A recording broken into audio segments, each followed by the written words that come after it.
Hi everybody, my name is Chris with Clutter Reduction Junk Removal in Palm Beach County, Florida. My wife Tanya is in the closet starting to bag up some stuff. We are at the club in Boynton Beach in the memory care side, and the person who lived here has passed away, and we are going to be going through and cleaning out the apartment so that way they can get a new resident in as soon as possible. So if you've ever been curious what it looks like after your loved one passes away and what happens to the unit, we're going to show you. The first thing we do is we check with the facility to make sure what stays. So for example, the fridge, the little bar cart, and the microwave stay here, and one of the staff members wants a statue to put in the dining room. To each their own.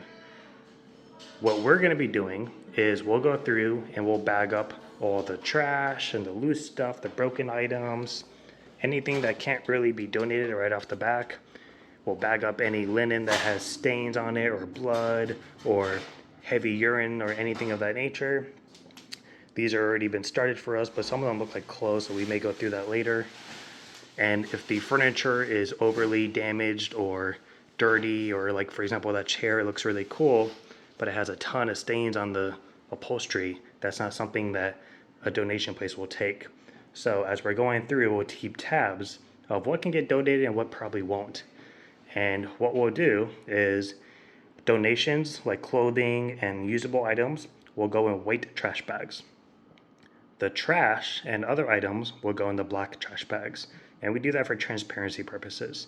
The second thing we'll do is we'll keep tabs of what furniture still looks like it's in pretty good usable condition, and we'll try to drop it off at some local donation places. So for example, the lamp looks good, the walker looks pretty clean, this bed looks like it's in pretty good condition.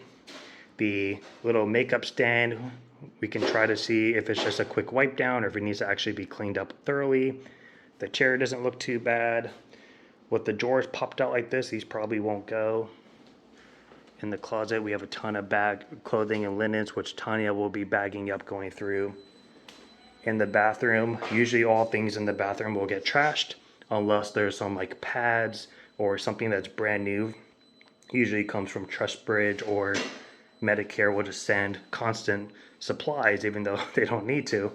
So instead of just throwing away those extra ones, we'll try to bring them to a local place, or we'll re-give them to other facilities, and they'll give them to members who don't have the same benefits and can't afford to get pads all the time. So that's what we're going to be doing, and we're going to get started right now.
So far we have bagged up everything that is in the bedroom, so it's just the furniture left, which we just run out on dollies. And we do have a confirmation the bed is going to go to someone in the church ministry who can give it to a family.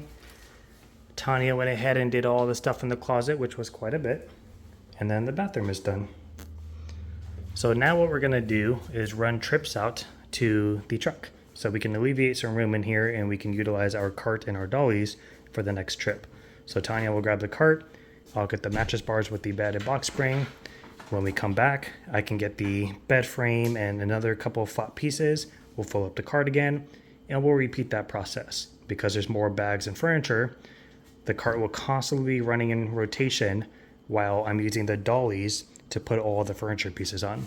This way, we tackle both furniture and bags at the same time and meet in the middle, and then just like that, the apartment will be done.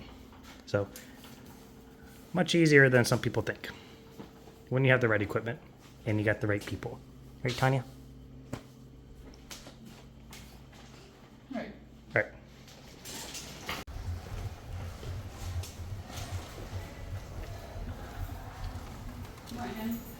One of the problems with senior living facilities and apartment buildings alike is elevators. People think, oh, I don't have stairs, I have elevators, it's going to be easier for you. It will be easier than a stair because we can use dollies, we don't have to lug things up and down, but it's a big time factor. For example, I'm still here, Tanya's not. We had to wait for 2 elevator cycles and then Tanya went, and now I get to go, hopefully, on the next one. So we've been here for about 7 minutes already, which may not sound like a big deal, but if we have to make, let's say, 10 trips, and we have to wait on average just to say 5 minutes a trip, plus making the trip itself out to the truck and coming back, that could easily be 2 hours, in addition to a job that we should be able to do in less than 2 hours to begin with. So we tend to charge a little more for time purposes when we're at these kind of places for time. It's as simple as that. So we charge for volume and then we charge for time. The volume could be for how much stuff it is collectively, whether it's by the cubic yardage or how much it's going to take up in the truck. The second thing for timing could be for walks like this, long carries, stairs, or if we have to bag everything up. Yay! Alright, here we go. Banana here. And down we go. So, needless to say, we love these facilities, we primarily work in them, we push for them, but there are some logistics that aren't always in our favor, but it just comes with the territory.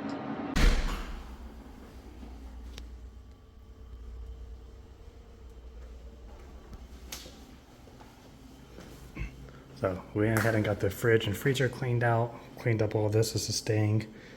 We're basically just grabbing trash and bags right now, and we're gonna be putting the mattress bars with the bed at the end because that's the first place that's gonna get dropped off, and everything else we'll get rid of.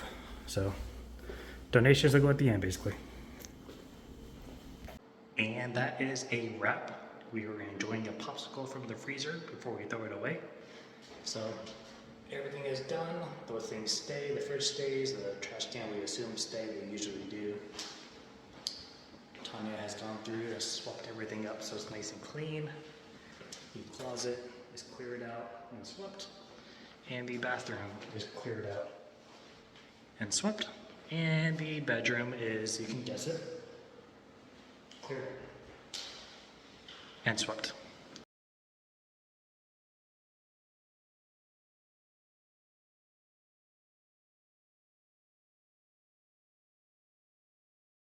Now, working in those senior living facilities and the memory care units is a pretty straightforward process. It's just like any other junk job we do. We go in, we bag up all the donations, we sort things, we put it in the truck, we donate, we dump, call it the end of the day. And that's it. We move on to our next job, we move on to our next day. However, if you have somebody, a family member, a parent, or maybe someone you know, or yourself, and you're moving into an assisted living facility, whether you're going to independent, assisted, or memory care, there's a couple things we there's a couple things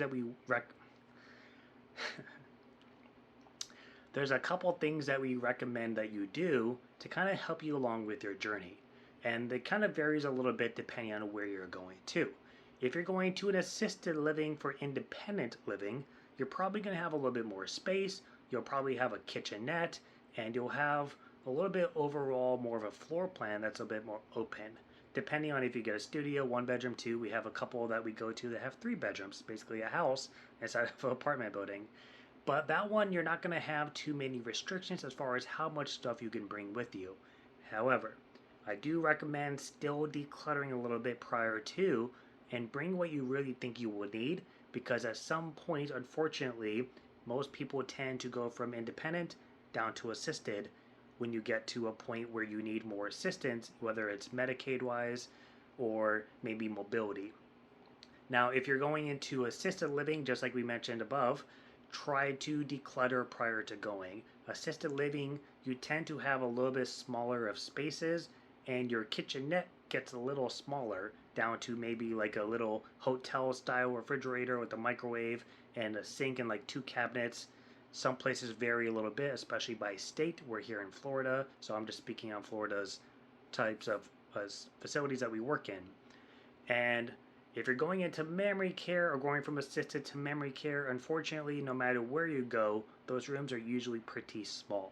And I'm talking like less than maybe 200 square feet, give or take. Sometimes a little more, sometimes a little less. Sometimes they're shared rooms based on financial situations. So what we recommend you do at that point is you really want to go in there with a minimalist mindset where you have basically just your functional items. For example, I'll use my mother as a situation. She primarily sleeps in her twin bed.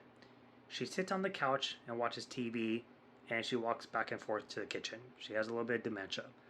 So, to squeeze her into a one-bedroom room where she has a couch, a TV, and a bed wouldn't really be too far off from what her home is like. Now, any place you go to, you always want to take a little bit of your home with you. And we recommend doing that with memorabilia. Photos of your family, artwork you've had for years, not just something you just picked up last minute. You know, projects of your grandkids or your children, or, my son graduated from university. If someone got married, maybe you want to put something like this. Something to remember your family members and your home without having to bring everything with you. And that is so much more crucial for when you go into memory care. And memory care is not always dementia related, but the majority of them are.